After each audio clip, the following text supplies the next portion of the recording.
What happens when a seasoned cop's deeply rooted prejudice clashes with the unexpected truth?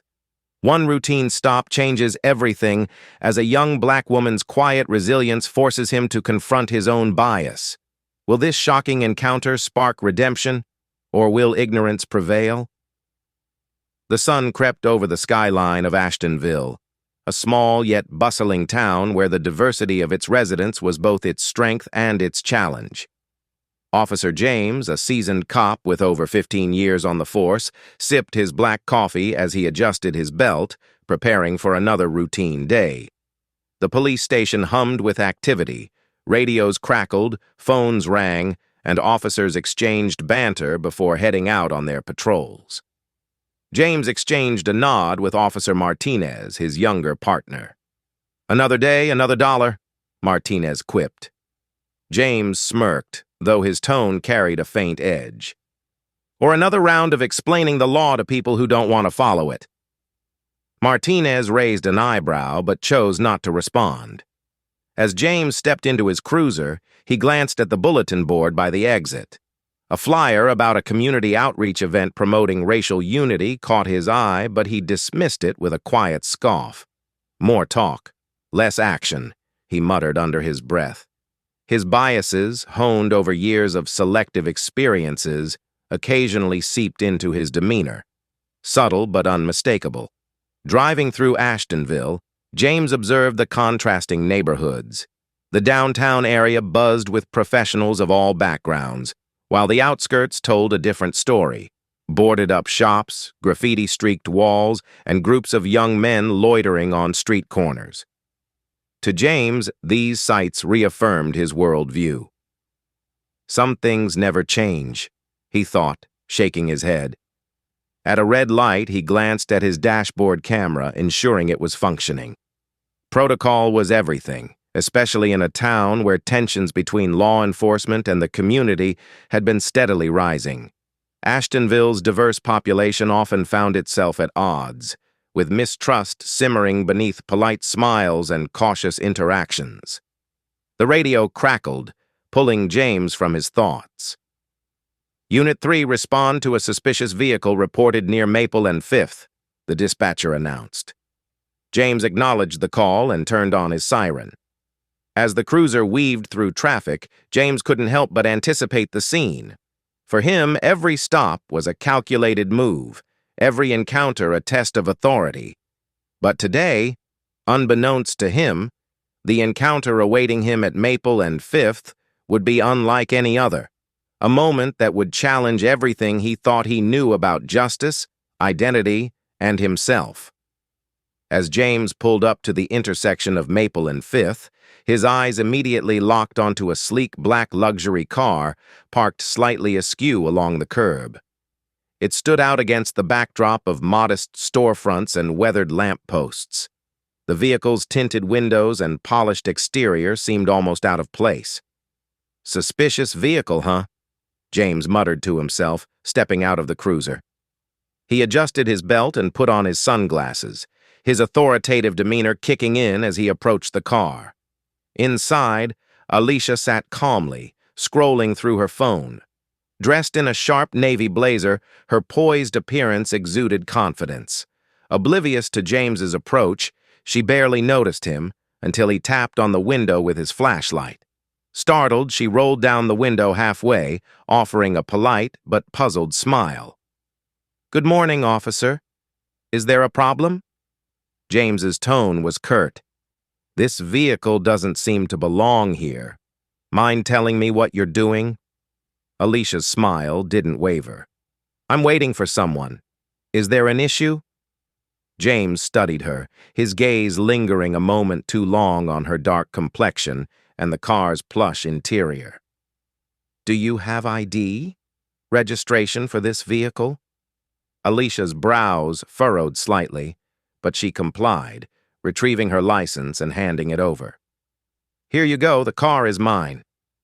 James scrutinized the license, then the registration, his mind searching for inconsistencies. He couldn't shake the suspicion gnawing at him. "This is your car?" he asked, his tone bordering on incredulous. "Yes, officer. Alisha replied evenly, her polite demeanor unwavering despite the accusatory edge in his voice. Is there a reason you're asking? James ignored her question, glancing at the dashboard and the surrounding area, as if expecting to find evidence of wrongdoing.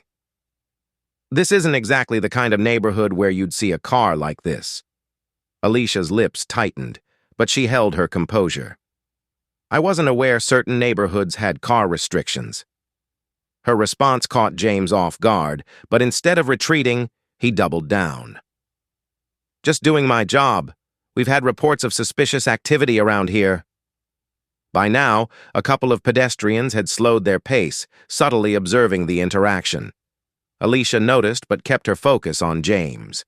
Officer, if you'd like to run the plates or check my ID, please do. Otherwise, I'd like to know why I'm being stopped. Her calm yet firm tone irked James. He stepped back, his jaw tightening. Stay right here, he ordered, heading back to his cruiser. Alisha exhaled slowly, glancing at the growing crowd. She could feel the weight of their gazes and hear the faint murmurs, but she refused to let her composure slip. Back in the cruiser, James typed her details into the system, searching for anything that might validate his suspicion, but everything came back clean. Frustration simmered beneath his stern exterior as he returned to the car. Everything checks out, he admitted reluctantly, though his tone lacked any hint of apology. But you'll understand if I'm just being thorough. Alicia's eyes met his. I understand, officer. I also understand what this is really about. Her voice was steady, but her words cut deep. James faltered for a moment, but recovered quickly. Just doing my job, he repeated, more to himself than to her. As he stepped back, the murmurs from the onlookers grew louder. Alisha rolled up her window, her expression unreadable, as James returned to his cruiser. But the encounter was far from over. The unease that had settled over the scene would soon unravel into something far more significant. James returned to the car window, his stance firm and his expression stern. Step out of the vehicle, please, he commanded. Alicia's calm exterior cracked slightly, her brows furrowing. Why, officer? I've provided all the necessary documents. Step out, James repeated, his voice carrying an edge of impatience. The crowd was growing, their quiet murmurs creating a tense backdrop. Reluctantly, Alisha opened her door and stepped onto the pavement. Her posture remained dignified, though her eyes betrayed a flicker of frustration. I need to ask you some questions, James said, gesturing for her to step aside from the car. What's your business here? Alisha met his gaze directly. I'm waiting for a friend. That's all. James crossed his arms, his tone growing sharper. What kind of friend? And why here? This isn't exactly a place where people like you usually hang out. The implication in his words hung heavy in the air.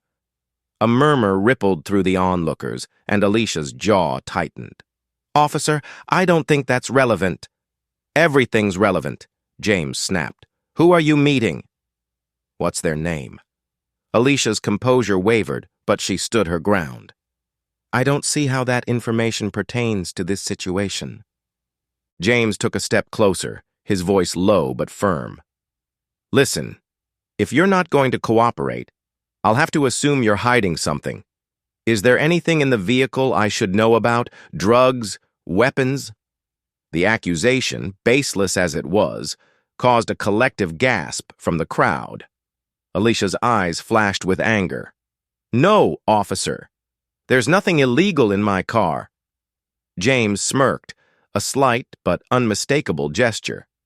Mind if I take a look? Yes, I do mind, Alisha replied firmly. You have no probable cause to search my vehicle. Her refusal seemed to ignite James's frustration further. You're awfully defensive for someone who has nothing to hide. By now, the crowd's murmurs had grown louder, and a few individuals had started recording the interaction on their phones. One voice called out, "Leave her alone!" She's done nothing wrong, Another chimed in, "This is harassment!" James's attention briefly shifted to the crowd, irritation flashing across his face. "Everyone step back! This is a police matter," he barked. But the crowd didn't disperse. If anything, their presence seemed to embolden Alisha. She squared her shoulders and looked James directly in the eye. "Officer, I know my rights. You've seen my ID, my registration, and you've run my plates. There's no reason for this to continue." James opened his mouth to retort, but was cut off by the sound of an approaching car. A sleek SUV pulled up, and a man in a tailored suit stepped out. His commanding presence and furious expression immediately drew attention. "What's going on here?" he demanded, his voice carrying over the crowd. James turned, momentarily stunned. "And you are?" The man's gaze was cold and unwavering. "I'm Alisha's father, and you, officer, are in a lot of trouble." James's disbelief was evident as he turned to Alisha, then back to the man in the tailored suit. "Her father," he repeated, his tone laced with doubt. "That's right," the man confirmed, his voice steady but cutting. "Governor Thompson, to be precise." He pulled out his state identification, showing it to James. "And she's my daughter. Now, care to explain why you've detained her?" James hesitated, his mind racing for an explanation that wouldn't incriminate him. "Just following protocol, sir. There was a report about a suspicious vehicle in the area." Governor Thompson raised a hand to silence him. "And that warranted this level of interrogation? From what I can see, my daughter has complied with all your requests. Yet here we are with a crowd watching you harass her." The weight of the governor's words hung heavily in the air. The murmurs from the crowd grew louder, emboldened by the revelation. Phones were still recording, capturing every moment. As if on cue, James's radio crackled to life. "All units, be advised. Governor Thompson is in town for a high-profile meeting at City Hall." The dispatcher's voice was calm, but the timing couldn't have been worse for James. His face paled as he realized the gravity of the situation. Before James could respond, another patrol car pulled up, and a senior officer stepped out. Captain Reynolds, a veteran with a reputation for fairness, took in the scene with a single glance. His expression darkened as he recognized Alisha. "Miss Thompson," he greeted, his tone respectful. "Are you all right?" Alisha nodded, though her composure was strained. "I'm fine, Captain, but this officer seems to think otherwise." Reynolds turned to James, his eyes narrowing. "Officer James, step aside." The authority in his voice left no room for argument. James reluctantly moved, his posture stiff with tension. Reynolds addressed the governor directly. "My sincerest apologies, sir. This is not how we conduct ourselves."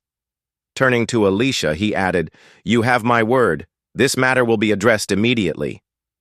Governor Thompson's expression softened slightly as he nodded. "I expect nothing less, Captain. This kind of behavior is unacceptable, especially from those sworn to protect and serve." The crowd began to disperse as Reynolds took control of the situation, but the damage was done. James stood by his cruiser, his confidence shattered and his future uncertain. For Alisha and her father, the incident was another painful reminder of the biases that persisted, even in positions of authority. As the governor and Alisha drove away, the weight of the encounter lingered in the air, a stark reminder of the work still needed to bridge the divides in their community. As the governor's SUV pulled away, Alisha remained quiet, staring out the window. The echoes of the crowd's murmurs and James's accusatory tone replayed in her mind. Her father glanced at her, his jaw clenched. "Are you okay?" he asked softly. Alisha nodded, but her voice betrayed her. "I'm fine, Dad. Just tired of this." Later that evening, Alisha found herself replaying the incident as she sat in her family's spacious living room. Her father, now changed into casual attire, sat across from her. "You could let this go," he offered, though his tone was hesitant. She shook her head. "No, Dad, I can't. Not this time." Her voice was steady, but there was a fire behind her words. The next day, Alisha requested a meeting with Captain Reynolds at the local precinct. She wanted to confront James directly, not out of anger, but because she felt he needed to understand the gravity of his actions. When James entered the room, his posture was defensive. He avoided eye contact as Captain Reynolds introduced the purpose of the meeting. Alisha stood, her expression calm but resolute. "Officer James, I'm not here to humiliate you. I'm here because I need you to understand something." James remained silent, his face unreadable. Alisha continued. "What you did yesterday wasn't just about me. It was about every black person who's been treated like a criminal first and a human second. You didn't just question my identity. You questioned my right to exist in that space, in that car, in my own skin." James shifted uncomfortably. "I was doing my job," he muttered, though his voice lacked conviction. Alisha didn't let him off the hook.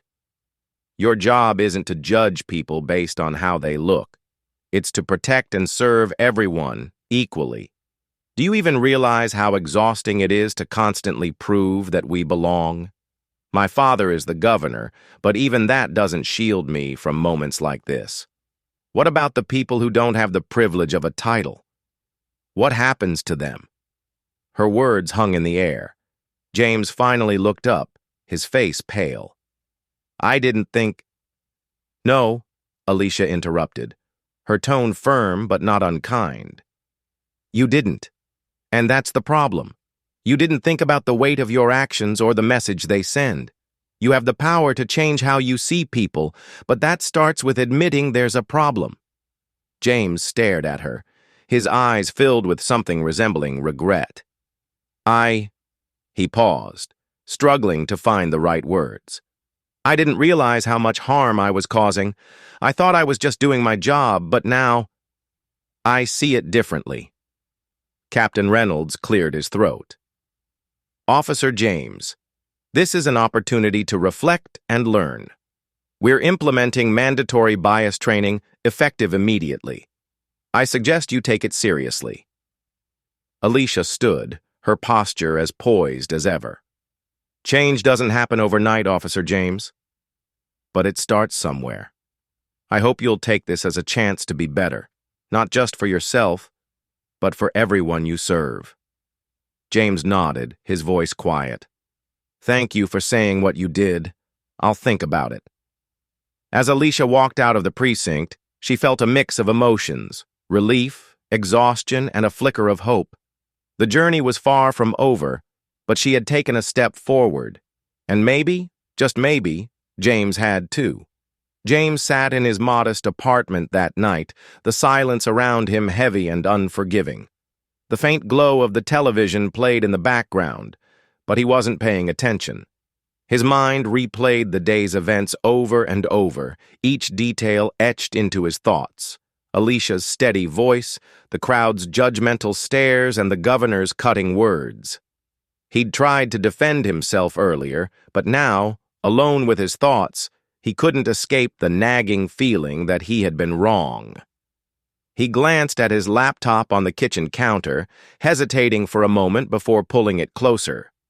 Typing Governor Thompson into the search bar, James's curiosity about Alisha's father led him to a wealth of information. The governor's official website featured articles about his work on racial equity and criminal justice reform. One headline caught James's eye: "Building Bridges, Addressing Systemic Racism in Policing." Clicking on the article, James began to read. The piece detailed the governor's initiatives to improve police-community relations and the importance of recognizing implicit bias. James had heard the term before, but had always dismissed it as a buzzword, something meant for others, not him. But as he read on, the examples described felt uncomfortably familiar. Traffic stops, profiling, and the subtle ways assumptions shaped interactions. It was like holding up a mirror to his own behavior. One quote from the governor stood out: "Racism isn't always about overt hate. It's about the quiet biases we let guide our actions. Recognizing those biases is the first step toward change. James leaned back in his chair, the words striking a nerve. Was he part of the problem he'd always claimed didn't exist? Switching tabs, he found videos of Alisha speaking at public events. One clip titled "The Everyday Struggles of Living While Black" caught his attention. In it, Alisha spoke candidly about her experiences. People assume my accomplishments shield me from discrimination, but the truth is, no amount of success can erase the color of my skin in their eyes. James watched, captivated. Her words were powerful, painting a vivid picture of the challenges she and others faced daily. He thought back to their interaction earlier that day, how quickly he'd judged her, how easily he'd dismissed her composure as arrogance and her car as suspicious. He closed the laptop, his chest tight with an unfamiliar weight. The crowd's disapproving stares returned to his mind, their silent condemnation cutting deeper now. He'd always seen himself as a good cop, someone who followed the rules and treated people fairly. But Alisha's words, the articles, and the videos challenged that perception. James's gaze drifted to his badge on the coffee table. It had always been a symbol of authority and pride, but tonight it felt heavier than ever. For the first time in his career, he questioned what it truly represented. Was he protecting and serving everyone equally, or was he letting his biases dictate who deserved his respect and who didn't? Unable to sleep, James grabbed a notepad and began jotting down his thoughts. The words came slowly at first, but soon poured out. Questions, reflections, and a list of moments that now felt tainted by bias. It was a painful process, confronting parts of himself he'd long ignored, but it also felt necessary. By dawn, James had resolved to make a change. He didn't know where to start or how to fix the damage he'd done, but he knew he couldn't go on as he had before. Alisha's courage had forced him to confront truths he'd spent years avoiding, and now it was his turn to do the hard work of facing them head-on. The next morning, James sat in his car outside the governor's office. He had spent hours drafting and redrafting a letter of apology, but realized that words on paper wouldn't suffice. Taking a deep breath, he stepped out of the car and approached the building with a mix of determination and apprehension. Inside, he was directed to a small conference room where Alisha waited. Her expression was unreadable as she greeted him. "Officer James," she said evenly, "I wasn't expecting to see you again." James nodded, his hands clasped tightly in front of him. "Miss Thompson, I came here to apologize, not just for yesterday, but for everything my actions represented. I was wrong, and I see that now." Alisha studied him for a moment before responding. "Why now? What changed?" James hesitated, then spoke with uncharacteristic vulnerability. "Your words. They made me think about things I've ignored for too long. I spent the night reading about your father's work, watching your speeches. I realized how blind I've been to my own biases and the impact they have on people like you." Alisha's expression softened slightly, though her posture remained guarded. "Acknowledging it is a start, but it's just that, a start." "I know," James admitted. "That's why I'm here. I want to learn. I want to understand what I've been too stubborn to see, and I'm asking for your help." Alisha's brows lifted in surprise. "You're asking me to help you?" "Yes," James said earnestly, "because I can't fix what's broken in me, or in this system, on my own." After a long pause, Alisha nodded. "All right. If you're serious, there are workshops on racial bias happening in the community. I can give you the details. But this isn't about me holding your hand, Officer James. It's about you doing the work." "I understand," James said, "and I'm ready." In the weeks that followed, James began attending the workshops Alisha had mentioned. The sessions were eye-opening and often uncomfortable, forcing him to confront the ways his biases had shaped his actions. Alisha occasionally joined the discussions, her insights both challenging and inspiring James to dig deeper. Gradually, James started advocating for change within his department. He initiated conversations about implicit bias, pushed for diversity training, and even suggested a mentorship program to build trust between officers and the community. His efforts were met with mixed reactions, but he remained steadfast. For Alisha, watching James's transformation was both surprising and gratifying. While she knew the road ahead would be long, she admired his willingness to take accountability and work toward meaningful change. Her strength and grace continued to inspire him, serving as a constant reminder of why he had chosen this path. One evening, after a particularly impactful workshop, James approached Alisha. "Thank you," he said simply, "for not giving up on me, for pushing me to be better." Alisha smiled, a hint of warmth in her eyes. "The real thanks will be when you use your position to make a difference. Keep doing the work, Officer James. That's how change happens." As they parted ways, James felt a renewed sense of purpose. He knew he couldn't erase his past mistakes, but he could ensure they wouldn't define his future. And with each step forward, he hoped to become the kind of officer and person who truly served and protected everyone without bias or prejudice. Months later, James stood in front of a room full of young police recruits, his uniform freshly pressed, but his demeanor humble. This wasn't the confident, self-assured officer he'd once been. This was a man who had faced his flaws and come out the other side determined to be better. "I'm not here to give you a lecture about how to do your job," James began, his voice steady but reflective. "I'm here to share a story. My story."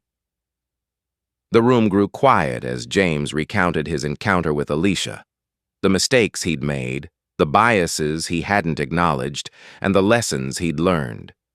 He spoke about the workshops, the uncomfortable truths he'd faced, and the changes he was working to implement within his department.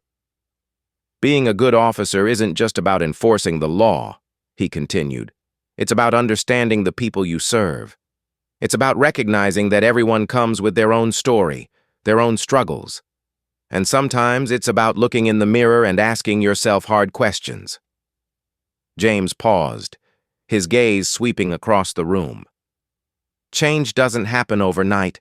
It's a process, a journey. But it starts with us. It starts with acknowledging our biases and being willing to do the work to overcome them." The recruits listened intently, their expressions a mix of curiosity and thoughtfulness. James could see the wheels turning in their minds, much as they had in his own months earlier. After the session, several recruits approached James to thank him for his honesty. One young woman, her voice tinged with emotion, said, "Your story gives me hope that things can change." As James left the training academy, he felt a sense of fulfillment he hadn't experienced in years. He knew his journey was far from over, but he also knew he wasn't walking it alone. Alisha's strength and guidance had set him on this path, and now he had the chance to inspire others to join him. The sun was setting as James stepped outside, painting the sky in hues of orange and gold. He took a deep breath, the cool evening air filling his lungs. For the first time in a long time, he felt a sense of hope, not just for himself, but for the community he served and the future they could build together.